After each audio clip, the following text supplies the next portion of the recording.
The Lunaverse, Episode 1 by Rainbow Double Dash, Universe by Rainbow Double Dash, Chapter 12, Siren Song in the Counter Chord, for longest day, longest night. The melting snow from the unusually warm air was beginning to create mist in the Everfree. For now, it was lying close to the ground, but it was not helping the general eeriness of the place in any way as it rolled over their hooves, scaring the ground beneath them. Fortunately, however, 6 ponies, 1 zebra, and 1 baby dragon had a way of distracting themselves. And so, that's how I got my kitty mock, Carrot Top finished, the last of them to reiterate her story to Carrot Raindrops. That's nice, the jasmine-coated Pegasus intoned, ruffling her wings slightly. So, that makes it your turn then, Shirley said. I'm not going to save Equestria with a pony I don't know anything about. Raindrops shrugged. Born in Cloudsdale, loved it when it rained. Got my cutie mark pretty early since I've known that they're all about my fallhood. When my brother was born a unicorn, my parents and I moved to Ponyville, joined the Weather Patrol, and that's it. Lyra's ears were twitching, swiveling slightly, as though she heard something. Any pony else hear that? She asked absent-mindedly as Raindrops spoke. When the Pegasus finished, however, she looked back to Raindrops, scowling a little. Oh, come on, she objected. We pour our bleeding hearts out for every pony, and you expect to get by on that? She sorted her brow and thought. You've got to, resent your brother or parents for making you move from Cloudsdale. Nope, Raindrops said. Ponyville's nice. I like it. No Weather Patrol stories? Cheerily tried. A few, I guess, she said again, ruffling her wings. But a lot of them are really technical. Like that time Cloud Chaser made some Cumulus Udalai when the schedule called for Cumulus Laconosai. But I got my part right, so when the two cloud sexes began overlapping, they made an Altocumulus Electrocalis, and some Figra and Microburst. And Rainbow Dash was actually working on that day, so me and Cloud Chaser had to work our ways over to cover before she noticed. And before the Altocumulus Electrocalis defaulted to an Altostratus Typsaruscus. Okay! Trixie interrupted. Anything that non-Pegasi would be able to follow. I'm a Pegasus and I could follow that! Dissy Dew provided. Raindrops stopped for a moment. Nope, she said. My life is pretty dull usually. I like it like that. There was a collective sigh for the remaining ponies at that. Fine, Shirley groaned. She looked ahead at Spike and Sakura. The former was sitting atop the back of the ladder, keeping his balance with practice ease. How about you, Sakura? She asked. Do you have a cutie mark story? What is yours, anyway? Sakura shook her head. That didn't move the cloak that covered her flank aside. All I have are the stripes you see, she said. There is no kitty mark on me. And dragons don't get them either, Spike noted, as Sakura turned off the rough path they had been following, began walking to the woods. Every pony followed. I'm not the only one who hears that, am I? Lyra asked. Her ears had gone back to twitching slightly, focused in the direction Sakura was now taking them through the twisted trees. Here's what! You've got to have some stories now. Shirley paused, as she picked up her pace and slightly trotted next to Sakura. The other 5 ponies, minus Lyra, also picked up their pace a little. Sakura seemed to have an extra spring to her step. I do not mean to cause offense, but my story I do not wish to dispense, Sakura explained. My spirit quest is private affair, and I do not wish to lay it bare. That's all right, Dissy Dew admitted, as they came to a wide river. It was probably supposed to be frozen over, but the ice atop of it was melted, and the river itself was fast-flowing, beginning to lap at the edges of its banks, due to all the melting snow and ice that was finding its way into it. The low fog that permeated the Everfree stopped at the edge of the river. Lyra stopped her canter when she reached the river, ears no longer twitching, instead focused forward. Okay, now I definitely hear music. Guys! Guys! Come on in. The water's fine. Lyra dashed forward and in front of the others, as they had not slowed down at the river banks, instead heading directly into it. She gasped slightly at the chill of the water. Despite the raising heat, the water itself was just above freezing. Her exclamations, coupled with her interposing herself between the others, stopped them in their tracks before they could get too deep. But the ponies and zebra all stared at her strangely. "Lyra," Raindrops asked, "you're in the way." "I'm not going to try and ford a raging, freezing river," she responded. "Oh, please, please, don't be kind." The others blinked, looking down as though seeing the water for the first time. "Stars!" Trixie exclaimed, as they all backed down the river and onto its banks. "How did I not notice that?" "I don't know," Spike said, looking around. "I was getting worried for a second. And, yeah, I definitely hear music, Lyra." "Come on in. The water's fine. Please, oh please, don't decline. Come and dance on the river's bed." "I don't hear anything," Cheerilee noted. She began absentmindedly traveling forward. Lyra blinked, pouring herself between Cheerilee and the water. She stared uncomprehendingly at the unicorn for a moment, then shook her head. "We need to get to the other side." "Yeah." Raindrops noticed. She started forward. Lyra looked in front of her, hooves up and pushing her back. "You have wings, you idiot!" Lyra noted. Sakura closed her eyes and began chanting something in a language Lyra didn't understand, while Spike hopped off her back. "You and Dissy-Doo could just carry us over if—" "But this is faster," Dissy-Doo said, eyes wide and a serene look on her face. Yet her eyes were also focused forward, as she began trotting into the river. Growing, Lyra's horn glowed, and she seized Dissy-Doo in a golden aura and pushed her back onto the shore. Then Trixie began trotting forward, forcing Lyra to move in front of her and shove her backwards. The other unicorn stumbled a little, falling down, but was quickly on her hose again. In the meantime, Carrot Top was wandering forward. "Come on in and join the dead." That's creepy," Spike ejected, grabbing Carrot Top's tail and digging his feet into the ground. Fortunately, his small size made little impact. Lyra grabbed Cheerilee with magic and pushed her back, while trying to physically hold Trixie back. "Sakura!" Lyra shouted at the zebra, the only one beside her and Spike that seemed unaffected, though the zebra remained in place and chanting, "A little help!" She didn't move. Dissy-Doo managed to trot in nearly to her stomach, but Lyra once again resorted to magic, and had to do likewise for Raindrops and Trixie, as she moved to put herself in between Cheerilee and the water, pushing them back. "Come on in. The water's fine. Please, oh please, don't decline. Come and dance on the river's bed. Come on in and join the dead." "Something's wrong with them!" Spike exclaimed. "But how come we're not affected?"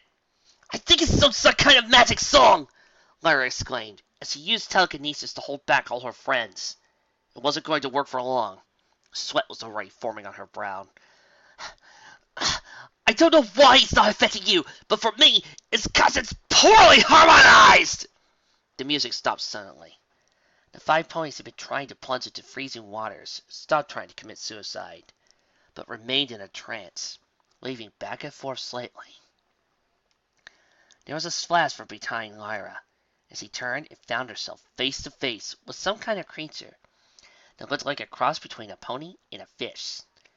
Its upper body was mostly the same, with forelegs ending in hooves and a long snout face, but rather than a mane, the creature had a long fin traveling down its back, and smaller fins at its fetlocks. Its lower body, meanwhile, the parts that Lyra could see through the water anyway, consisted of a long fish-like tail, and with a pair of elegant-looking fins in the place of rear legs. Instead of hair, its body was coated with fine aquamarine scales, and it had a pair of blood-red eyes. As Lyra watched, 2 more similar creatures appeared from beneath the river's surface, only slightly different in scale coloration, but with yellow and teal eyes, the last of them having pony proportions more in line with a stallion than a mare. You know, I know I made this joke, and I know these guys technically aren't the sirens we know and love. But I first read this back in 2014 before I watched Rainbow Rocks. Now that I have watched Rainbow Rocks, I am free to make this joke. Arya? Dazia? Sanada? Is that you? Thank you. There was one more notable difference between these creatures and normal ponies. Their mouths are full of sharp, small teeth. None of them would be happy to see Lyra ire. I beg your pardon, the first one appeared demanded. Poorly harmonized! What are you? Lyra asked, one eyebrow rising. All three creatures faced Lyra with a deadpan look. We're trying to lure ponies to their deaths by drowning and then eating them. Second one, with yellow eyes, said, What do you think we are? Sea ponies? Lyra guessed. A bit of the winter chill returned to Everfree Forest to the glare she got. This is a freshwater river, the third teal-eyed creature noted, as sea ponies are herbivores. Sirens! Yellow Eyes, as Lyra mentally dubbed her, exclaimed, They're sirens! I thought sirens only lived in the ocean, Spike said from the shore. Then he pointed at Teal Eyes. And you're a stallion. Sirens are always rares. Yes, well, Red Eyes, the first to appear, noted. Ponies and dragons, I suppose, possess many misconceptions about us. How will we produce with only mares? Teal Eyes asked incredulously. Magic? Spike suggested.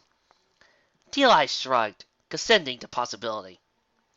Well, maybe if they loved each other really a whole lot, then their love magic could come together to produce a foal. I mean, I've seen it work before. What did Trixie tell you about the life and times of a winning pony jokes? Don't do them. Yes. But back on topic. Red Eyes continued. What do you mean, poorly harmonized? I mean what it sounds like, Lyra exclaimed, jabbed a hoof at Red Eyes. And I'm looking at you! Don't try to deny it. I know it's you. You're not syncing up with the other two at all. You're pitched too high and singing a little faster. I am not. Actually, I did notice that. Yellow Eyes ejected. I wasn't going to say anything, but... Red Eyes glared at her companion. You're taking the food side? Yeah, about that. Spike tried. The sirens ignored him. Out of harmony is out of harmony, Teal Eyes noted. Sorry, but food or not, she's got a point. I'm sorry. I didn't realize we were putting on a concert for the River Dragon. I thought we were trying to get lunch. My mistake. Here. He held forward her front hose. Slit my face open, why don't you? We don't have major arteries in our legs, Yellow Eyes pointed out. Double on 5 preference! Why do you even have legs? Lyra asked. The two sirens shrugged, while Red Eyes stared at his companions. Can we please stop talking about the food and just eat already? She demanded. Lyra skipped backwards, out of the water at that. Red Eyes waved her off. Whatever. You're immune. The dragon and zebra are still immune like last time. But that still gives us 5. That's plenty. She gets cranky when she doesn't eat. Sorry. Teal Eyes explained, as Red Eyes began to rumble. Last time? Lyra asked, looking to Spike. Sakura had not stopped chanting, whatever her protection spell against the siren song was. The baby dragon offered a stupid grin and shrugged. Guess we do have some stories, he said. Lyra shook her head and looked to the sirens. I'm not going to let you eat my friends, she proclaimed. 3 on 1, with you trying to save 5. Red Eyes noted, I'm feeling good about our odds. Plus, we've got hunger on our side, Yellow Eyes said. That's a great motivator. I'm trying to save the world, Lyra noted. Noble call and all, but that's impersonal. Teal Eyes philosophized. You really don't know the whole world. Whereas being hungry is really a personal thing, and stop talking to our lawns and just sing already! Red Eyes shouted. The three sirens drifted backwards to the middle of the river, having no problems fighting against the current. It began singing again. Even worse, Red Eyes seemed to have corrected her mistake, and was now singing in harmony with the other two. Lyra still proved to be immune, but the other ponies began trotting forward again. Come on in. The water's fine. Please, oh please, don't decline. Come and dance on the river's bed. Come on in and join the dead. Lyra closed her eyes and let her horn glow brightly. She shoved the 5 ponies backwards with telekinesis, but only as a stopgap. Working a significantly more advanced spell, she created a golden orb in front of her. With a pop, the orb burst apart. Lyra caught her lyre as it began to fall, telekinetically bringing forward as she sat down and began strumming on it, magic pouring from her lyre and over her friends. They stopped in their tracks. You're not the only ones who can sing, Lyra proclaimed at first. You don't want the kind of pain I'll bring. The sirens stopped their song once more, staring. Lyra's friends remained motionless behind her. You're joking, Red Eye said. I just spent 3 years at Luna School of Magic on a musical scholarship, Lyra explained. Come on, there's gotta be some fish in that river you can eat instead. We actually can't eat fish, Yellow Eyes remarked. Tastes horrible. Mostly seafood or river food, I guess. We only eat land animals, Teal Eyes said, and you ponies are delicious. Thanks, Lyra guessed. Still, there's gotta be something else you guys can eat in the forest. Like a turkey or something, I don't know. Maybe, Red Eyes admitted. But there's a whole feast here now, and who knows how long we'll have to wait for some poor gobbler to wander close enough. Lyra pointed to her few notes on her lyre. I'm warning you. You're bluffing, Red Eye said. You can't possibly save all your friends. I can try. You'll fail. Lyra played another few notes on her lyre in response. Red Eyes glared at her. As Lyra was, her irises seemed to both expand outwards and shrink inwards, until her eyes were nothing more than a pair of blue-hued orbs. She let a full chartreuse grow. Desi began to sing in hers. Not a simple rhyme anymore, but a full song.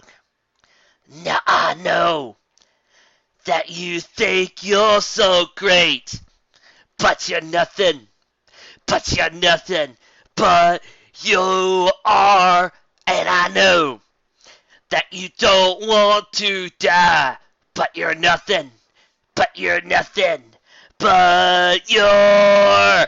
The 5 ponies began to slowly trot forward. Lyra's host danced across her instrument, golden magic freaking out, slowing their advance, with Spike trying to help as best as he could. But the ponies moved inexorably, as the other 2 sirens, their eyes similarly turning uniform in color, joined in Red Eye's song. So stupid! You're trying to resist us and save them all, but they're gonna slip away. You lose them all. Why not just give up now?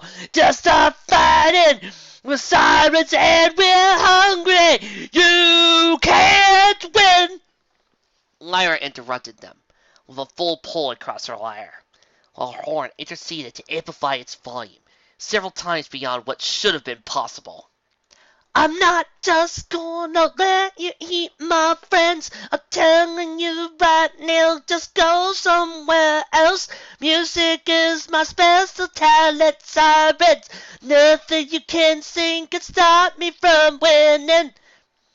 The golden threads that had grasped her threads swelled inside in intensity. They were pushed backwards, and for the first time the enthralled ponies looked around their own violation, wide-eyed in panic at the sight of sirens, and what the sirens were trying to make them do.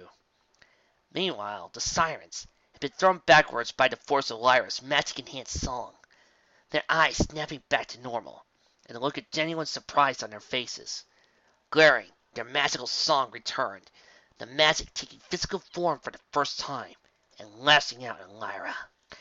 Can't you see you cannot keep this up? We do this every day for luring creatures to the river so we can eat. But ponies are so tasty, we're gonna feast. Your magic doesn't scare us, you'll get weak. Again, Lyra interrupted them, standing on her tired hind legs, somehow keeping balance while doing so, and conjuring up a golden shield to ward off the siren's magical lashes, as she continued their hypnotic attempts and responded, hooves still dancing across the strings of her instrument. I'm not gonna let you eat my friends. I'm telling you right now, go somewhere else. Music is my special talent, sirens. Nothing you can sing can stop me from winning. I'm not gonna let you eat my friends. I'm telling you right now, just go somewhere else. Music is my special talent, sirens. Nothing you can say can stop me from winning. The siren screamed, but still in song, as Lyra countered with magic. Despite her prowess, with 3-on-1, the red, yellow, and teal lasses were reaching out to her golden shield. Lyra pushed back, however, and tendrils of golden magic began to lash out at the sirens as well. For the first time, fear as well as concern had appeared upon their faces. Maybe give us 1 or 2 to eat, Red Eyes offered in verse. You still have 2, and C is not plenty. Agreed. No way! Lyra responded as he dragged her hoof across the heart. The siren's magic and her own flared as they battled, then died suddenly, giving out under the strain of constantly being maintained by the two forces. The siren fell backwards, almost falling under the river again. Lyra, on the other hoof, remained standing on her hind legs, magically holding her lyre aloft, as we come and strumming the same 2 strings over and over. I told you the pain that I could bring, but you didn't listen to me. You've lost, but you got nothing left, but I'm still here. Next to Lyra, a ghostly image of her formed, began echoing that verse, whilst he continued with the song. With each verse, another lyre would appear and begin echoing with her. Just swim away while you still can. Find something else to snack upon. You've lost, you've got nothing left, but I'm still here. You couldn't sing in harmony. Without my help, where would you be? You've lost, you've got nothing left, but I'm still here. The sirens shouted in defiance, rising up, magically lifting the water with them. The water in their grasp turning blood red, sickly yellow, and a deep, almost black shade of teal. Surging forward, Lyra didn't buzz as the lyre came on, conjuring up another golden shield and golden tendrils to push it back.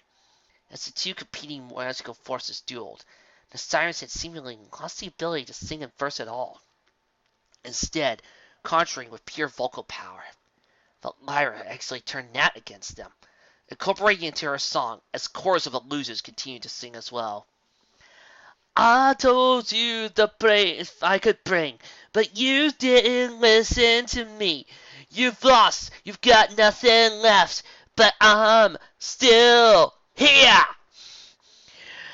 I'm not gonna let you just eat my friends. I'm telling you right now, go somewhere else. Still here. Music is my special talent, sirens. Nothing you can sing can stop me from winning. We're still here. I'm not gonna let you eat my friends. I'm telling you right now, just go somewhere else. Still here. Music is my special talent, sirens. Nothing you can sing can stop me from winning. Still here. I'm not gonna let you eat my friends. I'm telling you right now, just go somewhere else. Still here! There was a golden flash. The wave of water was thrown backwards, but the sirens remained floating in the air, grasped firmly in Lyra's magical aura. He had stopped singing, their legs and tails and fins flailing, but Lyra only smirked before tossing them upstream as hard as she could. They landed with a splash some 30 feet away, quickly surfacing and staring wide-eyed at Lyra heartstrings. Music is my special talent, sirens, and now I've won. You better swim off home! The sirens stared only for a moment more, before disappearing beneath the river's water, resting away. This was probably for the best, as it meant they didn't see Lyra collapse to the muddy riverbank moments later. Or the reader collapsing. Ugh.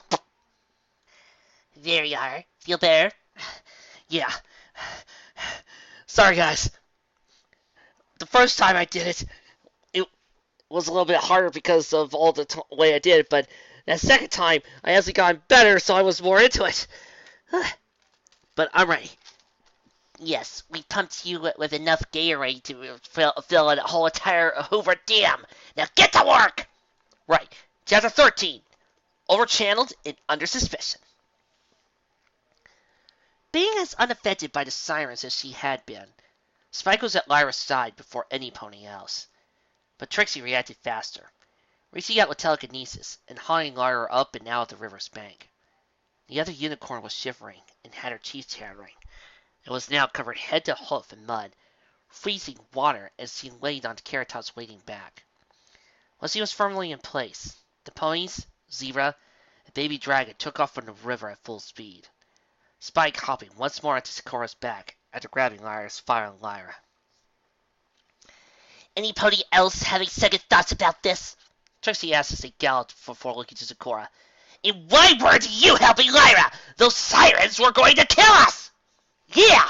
Charlie joined in. You just stood there talking to yourself! Sakura saw the two of them glares as they finally came to stop at a clearing far from the river. Most of the snow in it had melted, leaving wet, dead grass and mud that reached up to their fetlocks. I am not immune to the silent spell, she said. Without my mantra, they would have drowned me as well. This way she only had 5 to save from a watery grave, rather than 6 from the siren's tricks. Trixie shook her head. The siren said they met you before, though.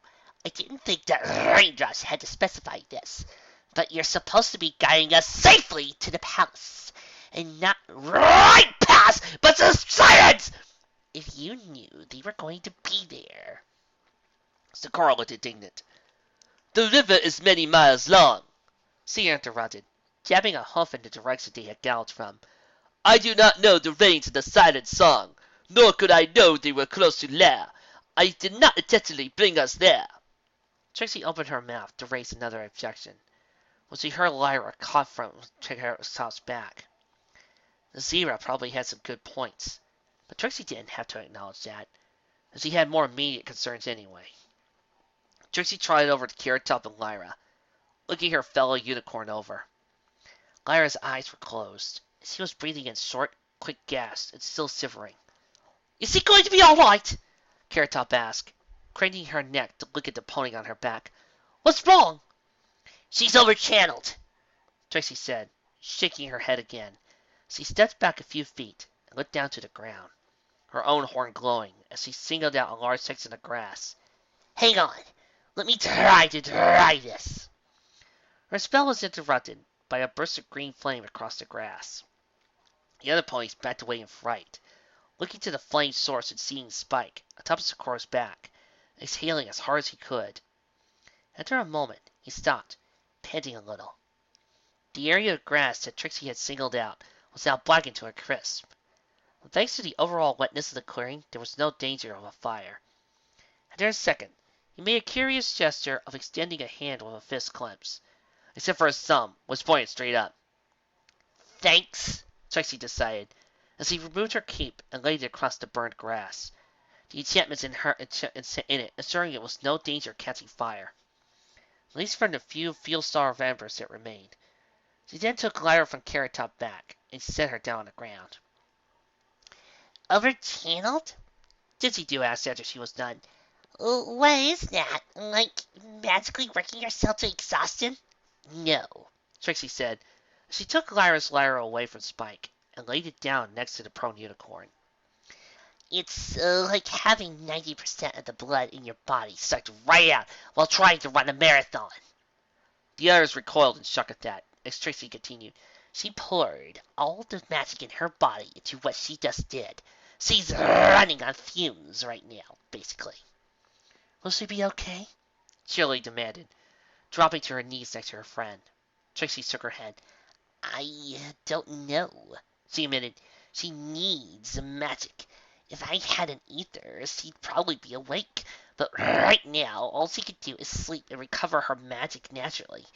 It might take hours, days, or longer. I can fly back to Ponyville and get an ether, Raindrop suggested. The hospital would have a few, right? Trixie grimaced. Or we could all go back. She began, but was interrupted by Carrot Top. Wait, she said. Ether? From an ether flower?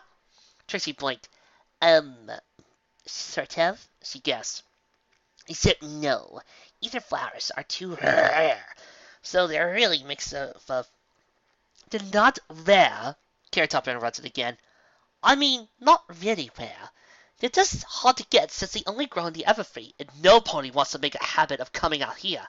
But they blossom year-round since they feed off of magic rather than sunlight. I could go looking for some. A flower that restores lost magic power, Sakura asked. Tell me the appearance of your claim. I may know it by another name. Blue with red stripes, Carrot Top provided. The petals look sort of like maple leaves. The stem is very toxic, but the petals aren't. They grow low to the ground. Ah, in my tongue, the plant is called Yushigara Mana, and I am familiar with its power. I know of a grove where we can find the flower. We could be there in half an hour. And it'll still be there? Trixie asked, not wholly trusting Sakura's sense of direction anymore. Some animals won't come along and eat them, will they?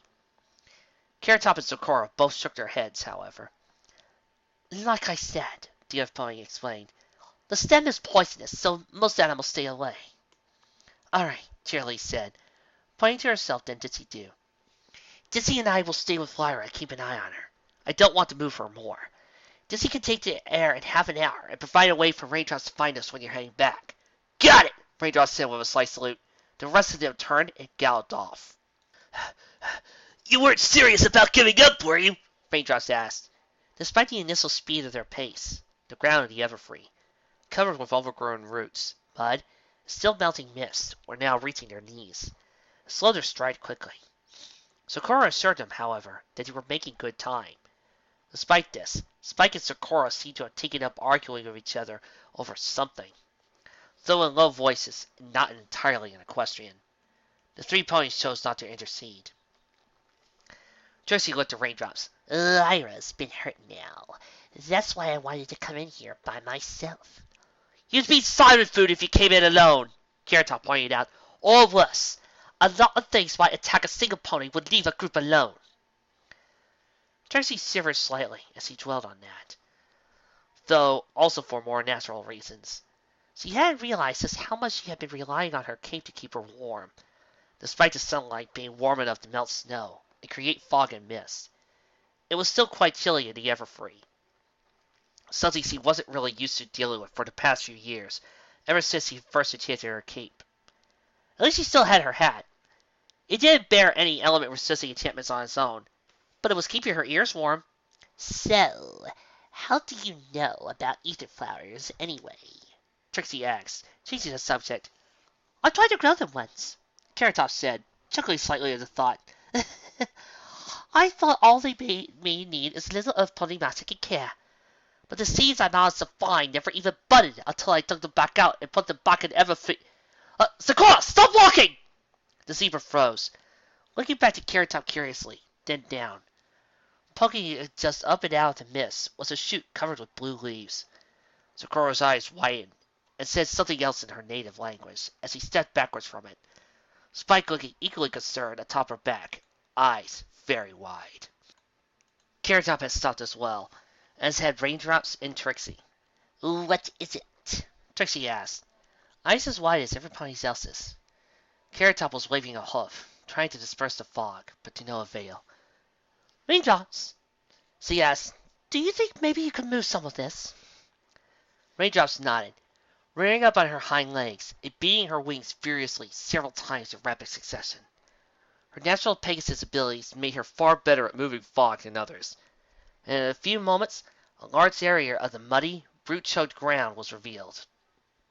However, where Sakura had been about to step was covered in blue plants, most of them only fetlock high, with some growing much taller. Carrot Top breathed out a sigh of relief, so Sakura's own was larger. "Thank you, Carrot Top," the zebra said. "I would not have wanted to walk through that foul trap." The Earth Pony nodded, before looking to her companions. "Poison joke," she explained. "Another magical flower. Grows largest around in the winter.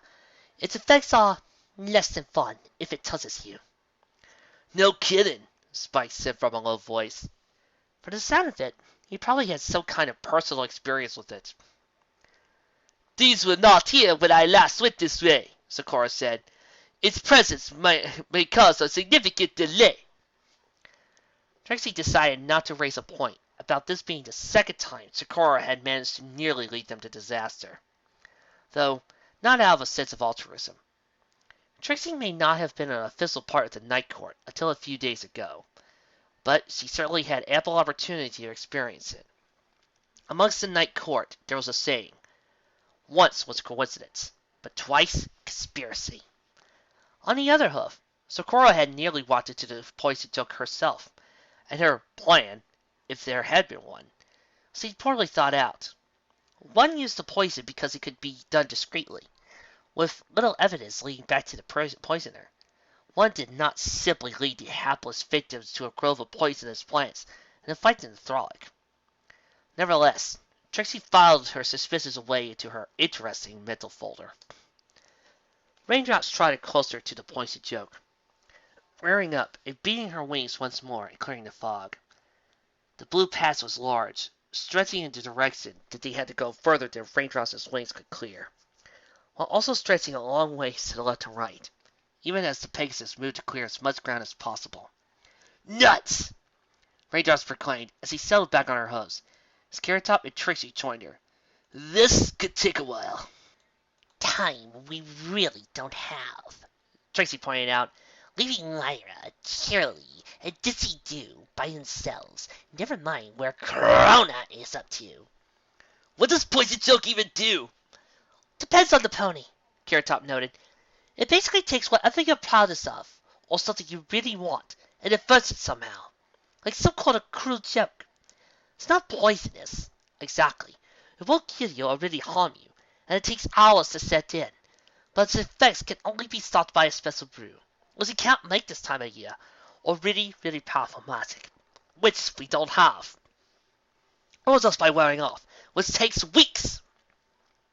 "We'll have to find another patch of ether flowers," Spike said, looking to Sakura. No pony noticed a slight smile on his face. "There's another one somewhere, right?" "Indeed, that is true. One that is hopefully not obscured by heaves of blue." Sakura responded with a nod, as she looked back to the group. "But it's several hours from here. You'll have to hurry, else— Have you gone mad?" Carrot Top took in a deep breath, closed her eyes, and before Raindrops or Trixie could stop her, led forward into the poison joke. A part of Trixie's mind registered that the Sakura's rhyming habit had been broken in shock, but most of her was focused on what Carrot Top had done. The Earth Pony opened her eyes and let out a long sigh as she turned around. "We need those ether flowers as soon as possible," she stated in a determined tone. "Like I said, Poison Joke takes hours to set in. Sakura, just give me some directions. I'll get them myself. We can deal with me later, after we save the world." Sakura blinked a few times. "Merely travel 10 minutes that way," she said after a moment, still fighting shock from her voice as she pointed straight ahead. "After that time, you should be able to gather the way." "All right, thanks," Carrot Top said as she turned around and began trotting off. Raindrops and Trixie looked to each other, then to Poison Joke and Carrot Top, then back to each other. With a nearly simultaneous sigh, both started after Carrot Top, eliciting a gasp of surprise from Sakura and Spike. It prompted Carrot Top to turn around, eyes wide. "What are you?" she began to demand. "Don't ask stupid questions," Raindrops interrupted. "You said that the ether flowers grow close to the ground, right? I need my wings to clear the fog away." "And you might need my spells for stuff or junk," Trixie said, waving a hoof. "We're already on a time limit.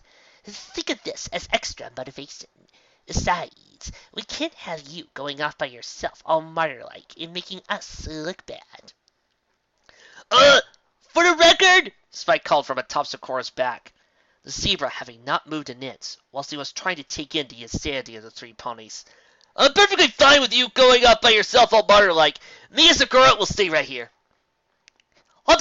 "Understood," Raindrops responded, using a wing to give a lazy salute before turning back to Carrot Top. "Come on, let's get going," she said, trotting away.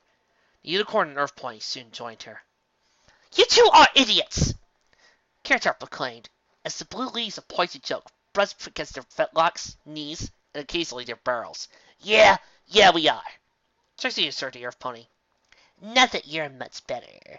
What if I have a spell that could have gotten us through this, or without having to touch it?" "Or I have had these," Raindrops reminded Carrot Top, as he flapped her wings several times. "I could have gone after the ether flowers." Carrot Top looked between Trixie and Raindrops, then hung her head. "I didn't think of that," she said morosely. "I was just thinking about Lyra." Yes.